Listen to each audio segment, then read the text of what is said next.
Sourate des prophètes, Al-Anbiya. Au nom de Dieu, le clément, le miséricordieux. Le jour où les hommes auront à rendre compte approche, et cependant, plongés dans leur insouciance, ils s'en détournent. Aucun nouveau rappel ne leur parvient de leur Seigneur qui ne l'écoute d'un air amusé et d'un cœur distrait. Et les injustes se disent en secret: Qu'est-il celui-là, sinon un mortel comme vous? Allez-vous tomber sous le coup de la magie en pleine connaissance de cause? Et le prophète de dire: Mon Seigneur sait ce qui se dit dans le ciel et sur la terre. Il est celui qui entend tout et qui sait tout. Ce Coran, disent-ils, n'est qu'un amas de rêveries, ou c'est plutôt lui qui l'a forgé, ou il s'agit plutôt de l'œuvre d'un poète. Qu'il produise donc devant nous un signe miraculeux, comme celui dont furent chargés les premiers envoyés. Pas une seule cité parmi celles que nous avons anéanties avant eux n'avait cru à la vue des miracles. Y croiront-ils, eux, s'ils les voyaient? Nous n'avons envoyé avant toi que des hommes à qui nous faisions des révélations. Interrogez là-dessus les gens de l'Écriture, si vous l'ignorez. Et nous n'en avons pas fait des corps pouvant se passer de nourriture ou des êtres immortels. Puis, nous avons tenu envers eux notre promesse en les sauvant, eux et ceux qu'il nous a plu de sauver, et en anéantissant les transgresseurs. En vérité, nous vous révélons un livre qui constitue un rappel pour vous. Finirez-vous par le comprendre? Que de cités rebelles n'avons-nous pas fait périr pour les remplacer pour des communautés nouvelles? Dès qu'ils sentirent la rigueur de notre châtiment, ils s'enfuirent de leur ville. Ne fuyez pas, leur fut-il dit. Revenez à votre vie de luxe et à vos demeures. Peut-être serez-vous interrogés. Malheur à nous, s'écriaient-ils, nous avons été vraiment injustes.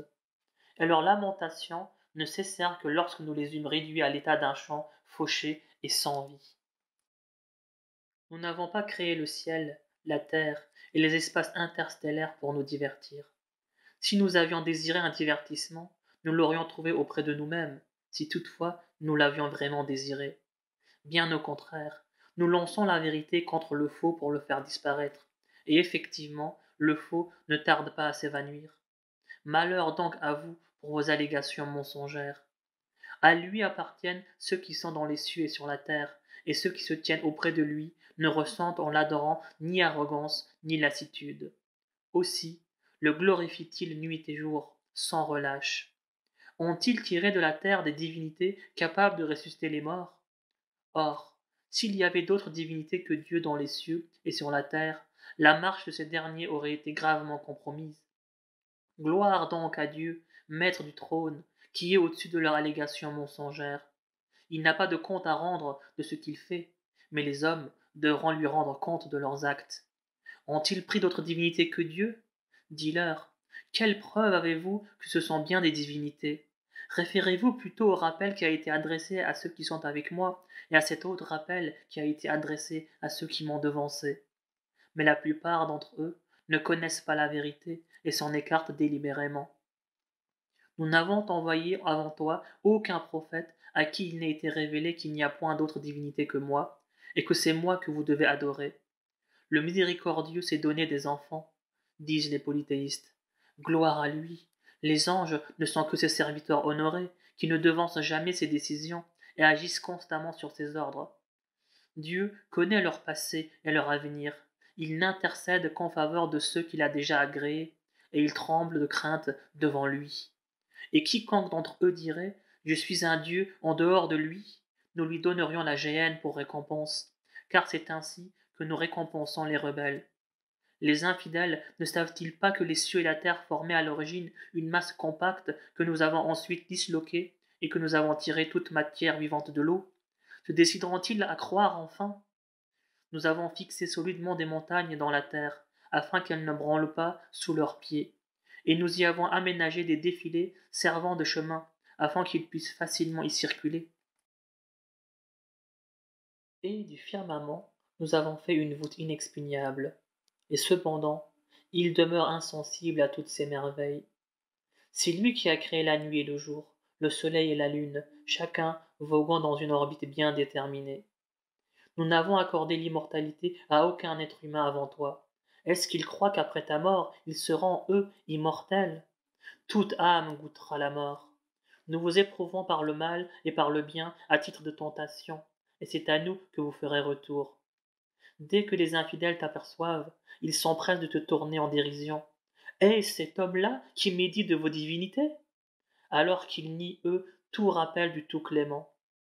L'homme a été créé impatient par nature. Je vous montrerai le moment venu mes signes. Modérez donc votre impatience. À quand cette menace, insiste-t-il, si vous êtes sincère? Ah, si les négateurs pouvaient entrevoir le moment où ils ne pourront plus protéger ni leur visage, ni leur dos des flammes de l'enfer, et où ils seront privés de tout secours. L'heure les saisira à l'improviste et les plongera dans la stupeur, sans qu'ils puissent l'éloigner ou en obtenir le report. D'autres prophètes, avant toi, ont été tournés en dérision, mais les railleurs ont été cernés de toutes parts par ceux-là même dont ils se moquaient. Dis-leur, qui peut vous protéger de nuit et de jour des rigueurs du miséricordieux? Mais rien n'y fait. Ils demeurent insensibles au rappel de leur Seigneur. Ont-ils donc, en dehors de nous, des divinités capables de les protéger? Mais celles-ci ne sauraient ni se protéger elles-mêmes, ni se faire assister contre nos rigueurs. La vérité, c'est que nous avons permis à ces gens-là et à leurs ancêtres de jouir par trop longtemps des biens de ce monde. Or, n'ont-ils pas remarqué que nous portons notre action sur la terre et que nous en réduisons les limites de toutes parts? Sont-ils donc, eux, les plus forts? Dis-leur, je ne fais que vous avertir par ce qui m'est révélé. Mais les sourds n'entendent point les appels quand on les avertit. Qu'un souffle du châtiment de ton Seigneur les effleure, et les voilà qui crient Malheur à nous, nous avons été vraiment coupables. Au jour de la résurrection, nous dresserons des balances d'une extrême sensibilité, de manière à ce que nul ne soit lésé, fût-ce du poids d'un grain de sénévé. Car tout entrera en compte, et les comptes que nous établissons sont infaillibles. Nous avons déjà donné à Moïse et à Aaron le livre de discernement qui est à la fois lumière et guide pour les gens pieux, qui craignent leur Seigneur dans le secret de leur cœur et qui tremblent à la pensée de l'heure. Et voilà à présent le Coran qui est un rappel béni révélé à votre intention. Allez-vous donc le renier? Nous avions auparavant indiqué à Abraham la bonne voie, car nous savions qu'il en était digne. C'est ainsi qu'il dit un jour à son père et à son peuple Que signifient ces statues auxquelles vous montrez tant d'attachement? Nous avons trouvé, répondirent-ils, nos ancêtres attachés à leur culte. Vous étiez assurément, répliqua Abraham, vous et vos ancêtres, dans un égarement évident. Es-tu venu nous apporter la vérité? Dirent-ils, ou est-ce une plaisanterie de ta part? Bien au contraire, répondit Abraham, votre Dieu est le maître des cieux et de la terre. C'est lui qui les a créés, et je suis de ceux qui peuvent en témoigner. Par Dieu, se dit-il, je jouerai un mauvais tour à vos idoles dès que vous aurez le dos tourné. Et effectivement, il les mit en pièces et n'épargna que la plus grande statue, pensant que les idolâtres s'en prendraient à elle. Qui a osé commettre ce sacrilège à l'encontre de nos dieux? Ce ne peut être qu'un criminel, dirent-ils. Nous avons entendu, dirent certains d'entre eux, un jeune homme médire de nos dieux. Il s'appelle Abraham. Amenez-le devant la foule, cria-t-on, pour qu'elle apporte son témoignage contre lui. Est-ce toi, Abraham, lui demandèrent-ils, qui a fait cela de nos dieux? C'est le plus grand d'entre eux que voici qui l'a fait, répondit-il. Interrogez-les donc, si toutefois ils peuvent parler. Alors, s'étant concertés, ils se dirent Après tout, c'est nous qui étions dans l'erreur. Puis, changeant brusquement d'avis, ils dirent à Abraham Tu sais bien que les idoles ne parlent pas.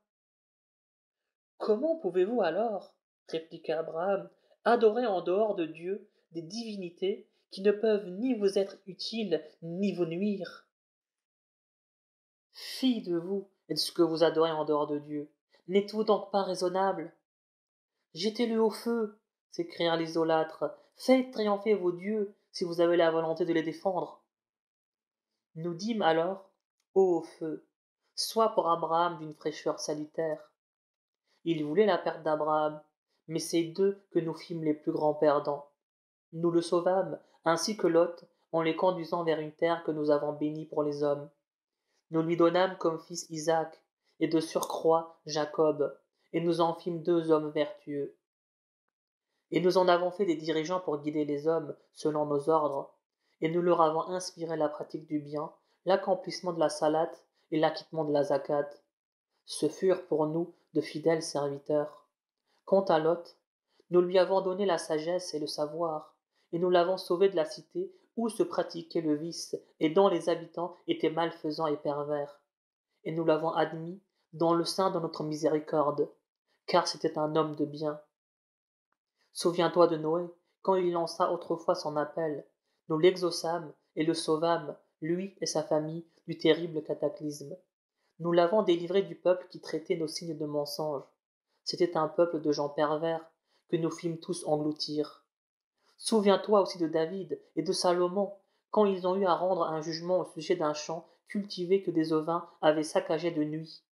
Nous avons été témoins de leur jugement, et avons inspiré à Salomon la bonne solution du litige, car à tous deux nous avions donné la sagesse et le savoir, de même que nous avons assujetti les montagnes et les oiseaux à chanter avec David nos louanges, et c'est nous qui en sommes l'auteur.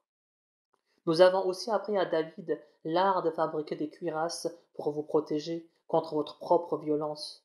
En êtes-vous reconnaissant? Nous avons également soumis à Salomon le vent impétueux afin qu'il souffle par son ordre sur la terre que nous avons bénie, car notre science embrasse toutes choses. Et parmi les démons, certains exploraient pour lui les fonds des mers et exécutaient bien d'autres travaux encore, pendant que nous assurions leur sauvegarde. Souviens-toi de Job quand il adressa à son Seigneur cette prière. Le mal dont je suis atteint me fait souffrir, mais toi, tu es le plus miséricordieux de tous les miséricordieux. Nous l'avons exaucé, nous l'avons délivré du mal dont il souffrait, et nous lui avons rendu sa famille doublement accrue par un effet de notre grâce, à titre d'exemple pour nos serviteurs. Citons Ismaël, Idriss et Dhul-Kifl, qui avaient tous fait preuve d'endurance, et que nous avons fait entrer en notre grâce, car ils étaient tous des hommes vertueux. Rappelle-toi Jonas, qui avait quitté son peuple dans un moment de colère, pensant que nous n'allions pas l'éprouver. Puis il lança du fond des ténèbres l'appel que voici. Il n'y a point de Dieu que toi, que ton nom soit exalté. J'ai été vraiment du nombre des injustes. Nous l'avons exaucé et délivré de ses angoisses. Et c'est ainsi que nous sauvons les croyants. Et Zacharie aussi avait adressé à son Seigneur cette prière. Seigneur, ne me laisse pas sans descendance, bien que tu sois le meilleur des héritiers. Nous l'exaucâmes également, lui donnâmes Jean pour fils en rendant à sa femme sa fécondité.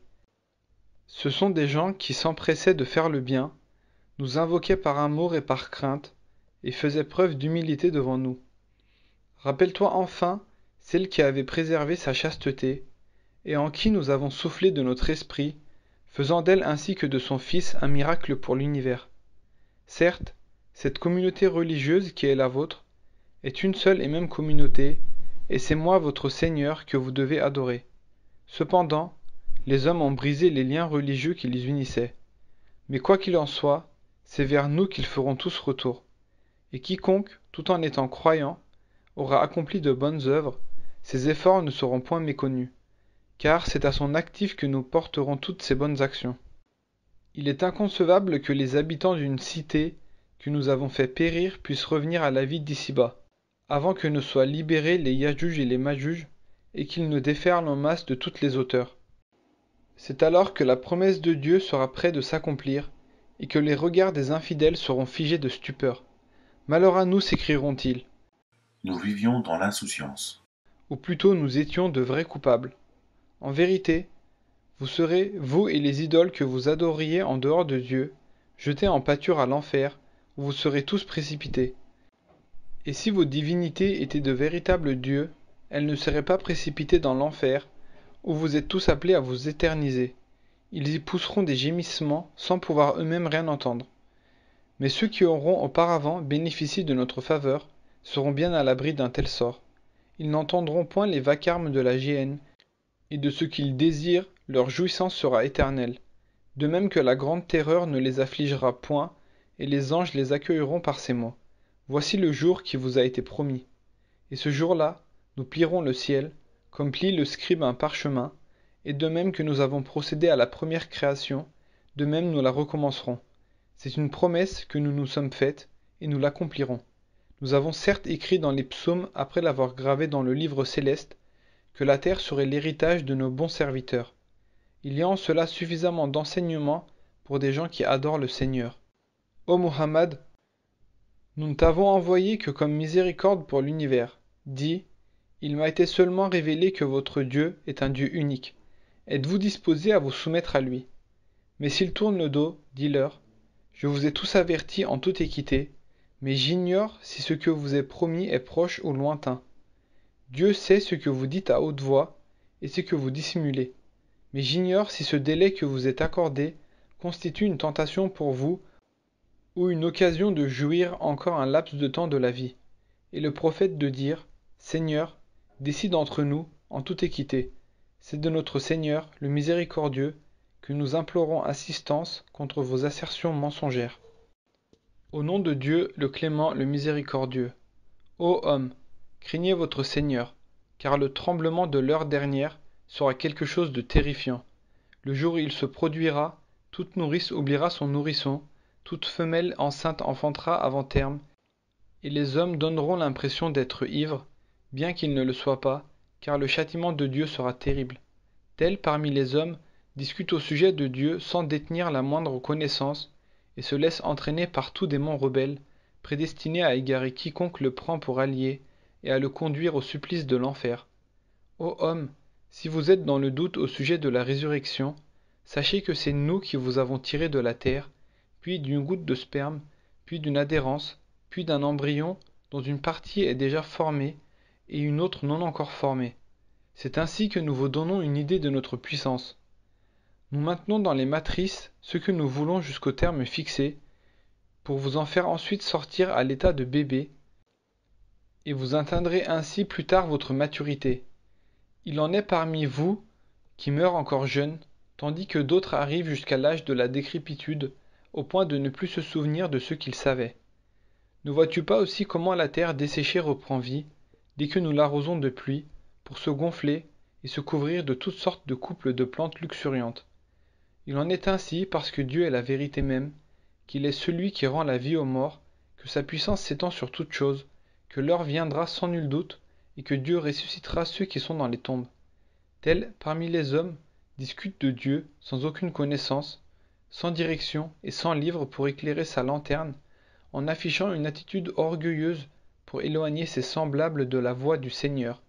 L'opprobre couvrira cet individu en ce monde, puis nous lui ferons goûter, au jour de la résurrection, le supplice de l'enfer. Voilà le prix des actes que tu as accomplis sur terre, lui sera-t-il dit, car Dieu ne se montre jamais injuste envers ses créatures. Tel autre parmi les hommes adore Dieu d'une manière indécise. S'il lui arrive quelque bien, il en jouit avec quiétude, mais s'il est atteint par la moindre épreuve, il fait aussitôt volte-face, causant ainsi sa perte dans cette vie et dans la vie future. Et c'est là une perte irréparable. Il invoque en dehors de Dieu ce qui ne peut lui être ni nuisible ni utile. Et c'est là le comble de l'égarement. Il invoque celui qui est le plus nuisible qu'utile. Quel détestable patron et quel détestable compagnon. Certes, Dieu fera entrer dans les jardins sous lesquels coulent des ruisseaux ceux qui croient et font de bonnes actions, car la volonté de Dieu doit toujours s'accomplir. Que celui qui pense que Dieu ne secourra pas son prophète, ni en ce monde, ni dans la vie future, se pende à une corde haut placée et qu'il tente de la couper. Il verra alors si ce moyen est de nature à dissiper ses rancœurs. C'est ainsi que nous avons révélé ce Coran en versets évidents, et Dieu guide qui il veut. Certes, ceux qui croient, ceux qui pratiquent le judaïsme ainsi que les sabéens, les chrétiens, les zoroastriens et les polythéistes, Dieu les départagera le jour de la résurrection, car il est témoin de toutes choses. Ne vois-tu pas que devant Dieu se prosternent tous ceux qui sont dans les cieux, tous ceux qui sont sur la terre, ainsi que le soleil, la lune, les étoiles, les montagnes, les arbres, les animaux, et une grande partie des hommes? Mais le châtiment sera le lot de beaucoup parmi ces derniers. Et celui que Dieu déshonore, nul ne saurait le réhabiliter, car la volonté de Dieu doit toujours s'accomplir. Voici deux clans adverses qui disputent au sujet de leur Seigneur. Les négateurs recevront des vêtements de feu, et il leur sera versé sur la tête un liquide bouillant qui fera fondre leurs entrailles et leur peau, pendant que des massues de fer seront préparées à leur intention. Et toutes les fois que, transis de douleur, ils tenteront de s'en évader, on les y ramènera et on leur dira: Goûtez donc le supplice de l'enfer. Quant à ceux qui croient et font des œuvres pies, Dieu les admettra dans des jardins sous lesquels coulent des ruisseaux, et ils seront ornés de parures d'or et de perles et de soie vêtus. Ils auront été ainsi initiés à la bonne parole et guidés vers la voie du digne des louanges. Mais les négateurs qui s'emploient à éloigner leurs semblables de la voie de Dieu et du temple sacré que nous avons établi pour les hommes, aussi bien pour les résidents que pour ceux qui sont de passage, ainsi que quiconque s'avise d'y commettre un sacrilège par méchanceté, nous leur ferons goûter un châtiment douloureux. Rappelle-toi que, lorsque nous avons installé Abraham sur l'emplacement du temple, nous lui dîmes: Ne me donne aucun associé, veille à conserver mon temple en état de pureté pour ceux qui viennent y accomplir les tours rituels ou y faire leur dévotion, debout, agenouillés ou prosternés. Appelle les hommes au pèlerinage Hajj. Ils répondront à ton appel, à pied et sur toute monture, venant des contrées les plus éloignées, pour participer aux bienfaits du pèlerinage et invoquer le nom du Seigneur au jour fixé, en immolant la bête prise sur le bétail que Dieu leur a accordé. Mangez-en vous-même et donnez-en à manger aux pauvres démunis. Puis qu'ils se délient de leurs interdits, accomplissent leurs vœux et effectuent autour du temple antique les circuits rituels. C'est ainsi qu'il faut agir. Quiconque respecte ces institutions sacrées en sera récompensé auprès du Seigneur. La chair du bétail vous est permise, à l'exception des interdictions qui vous ont déjà été désignées. Évitez la souillure des idoles, évitez les propos mensongers. Soyez des monothéistes sincères et ne prêtez aucun associé au Seigneur, car celui qui lui donne des associés est comme quelqu'un qui, précipité du ciel, se trouve disputé par des oiseaux de proie ou emporté par le vent vers un abîme sans fond. Ainsi en est-il. Se montrer respectueux des rites institués par Dieu est un acte qui s'inspire de la piété du cœur. Libre à vous d'en tirer profit jusqu'au terme fixé. Puis leur immolation aura lieu auprès du temple antique. À chaque communauté, nous avons assigné un rite sacrificiel, afin que ses membres invoquent le nom de Dieu sur les bêtes prélevées sur le cheptel qu'il leur a attribué. Votre Dieu est un Dieu unique, soumettez-vous donc à lui. Et toi, prophète, fais bonne annonce aux humbles, dont les cœurs frémissent quand le nom de Dieu est prononcé, qui se montrent patients face à l'épreuve, qui s'acquittent de la salate et qui donnent en aumône une partie de ce que nous leur avons accordé. Nous avons désigné à votre intention les chameaux pour servir dans les rites sacrificiels, et c'est là une décision bénéfique pour vous. Invoquez le nom de Dieu sur ceux qui sont prêts à être sacrifiés, et une fois que la bête est abattue, vous pourrez vous nourrir de sa chair et en distribuer aux nécessiteux discrets et aux pauvres mendiants. C'est dans ce but que nous vous avons assujetti ces animaux. Peut-être en serez-vous reconnaissant. Ni la chair ni le sang de ces animaux n'ont d'importance pour Dieu. Seul compte pour lui votre piété. Aussi a-t-il mis ces animaux à votre service afin que vous le glorifiiez pour vous avoir dirigé sur le droit chemin. Prophète, annonce à ceux qui font le bien que Dieu prendra toujours la défense de ceux qui ont la foi, car Dieu n'aime pas les traîtres ingrats. Toute autorisation de se défendre est donnée aux victimes d'une agression qui ont été injustement opprimées, et Dieu a tout pouvoir pour les secourir. Tel est le cas de ceux qui ont été injustement chassés de leur foyer uniquement pour avoir dit « Notre Seigneur est Dieu ». Si Dieu ne repoussait pas certains peuples par d'autres, des ermitages auraient été démolis, ainsi que des synagogues, des oratoires et des mosquées où le nom de Dieu est souvent invoqué. Dieu assistera assurément ceux qui aident au triomphe de sa cause, car la force et la puissance de Dieu n'ont point de limite. Dieu prêtera assistance à ceux qui, une fois leur position consolidée, accompliront la salate, s'acquitteront de la zakat, ordonneront le bien et dénonceront le mal. En définitive, c'est à Dieu qu'appartient l'issue de toutes choses.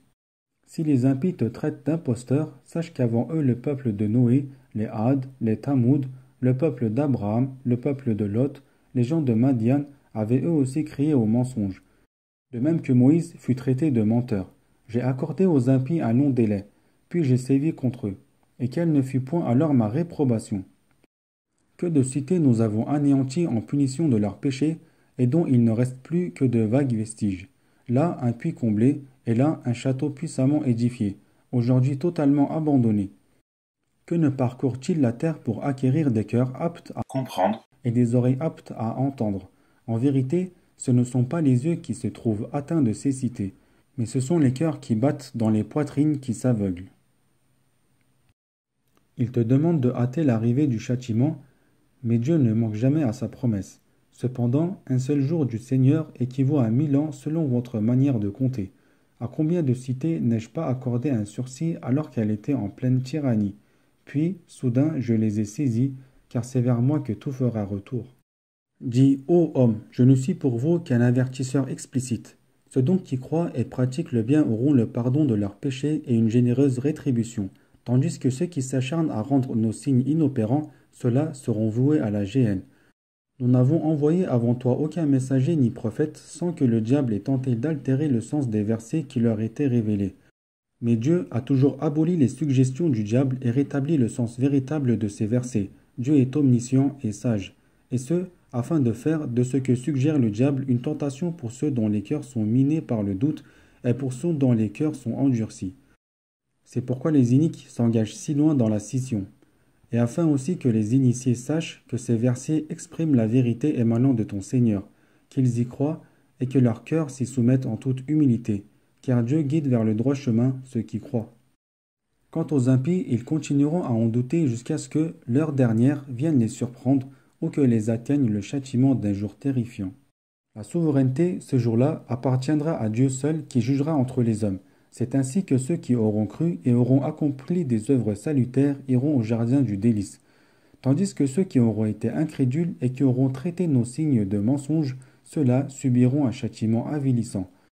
Quant à ceux qui ont émigré pour la cause de Dieu et qui ensuite ont été tués ou sont morts, Dieu leur accordera une belle récompense, car nul ne récompense mieux que lui.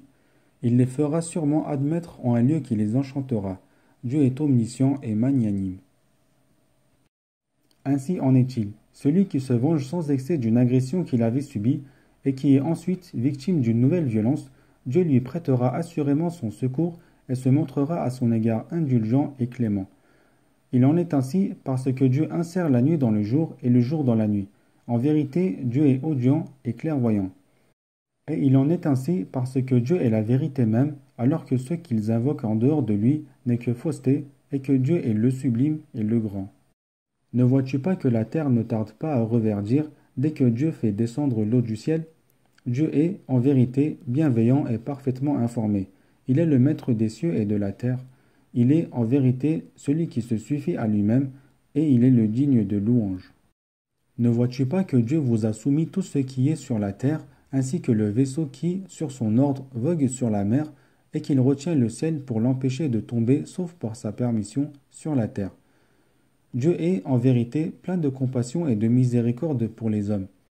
C'est lui qui vous a donné la vie, qui vous fera ensuite mourir, et qui vous fera à nouveau revivre. En vérité, l'homme est plein d'ingratitude. À chaque communauté, nous avons institué un ensemble de rites qu'elle doit observer. Qu'il cesse donc de discuter avec toi l'ordre reçu. Implore plutôt ton Seigneur, car tu es assurément dans le droit chemin. S'ils s'obstinent dans leur polémique, dis-leur. Dieu sait parfaitement ce que vous faites. Il tranchera au jour du jugement dernier vos différends. Ne sais-tu pas que Dieu connaît tout ce qui se passe dans le ciel et sur la terre? Tout cela est consigné dans un livre, et il n'est rien d'aussi facile pour Dieu.